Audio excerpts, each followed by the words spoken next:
Bienvenue au Périgord, à Brantôme, pour votre visite de l'abbaye. Dès la première semaine de juillet, une chose est sûre, les touristes sont bel et bien là. Et cette année, vive les vacances en France. On n'a pas souhaité non plus explorer des destinations en avion, par exemple, hein. On préférait rester voilà, en France et puis aller visiter des territoires comme ça, authentiques. Mais deuxième bonne nouvelle, finalement, les étrangers sont aussi là.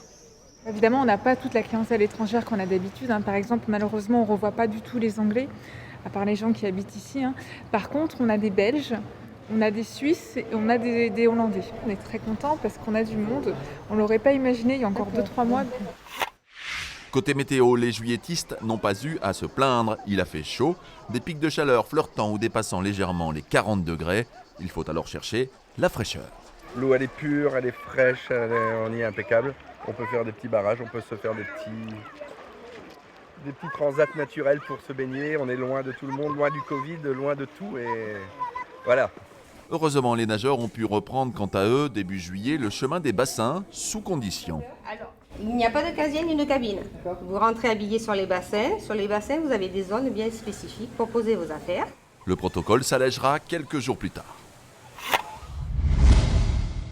Incendie spectaculaire à Prigonrieux. Il ne reste plus rien de l'entreprise Solis Biotech.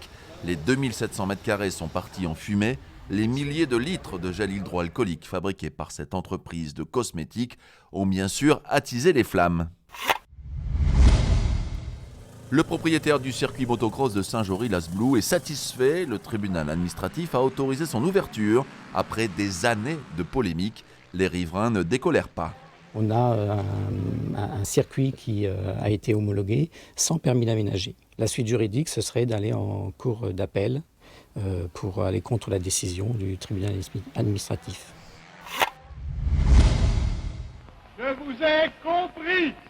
En cette année de commémoration, De Gaulle rencontre avec Maurice. Depuis ses 10 ans, ce Bergeracois est un collectionneur compulsif d'objets liés au général.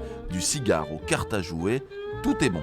Ce sont des galets que j'ai prélevés, entre guillemets, dans l'allée de la Boisserie à Colombely-des-Églises.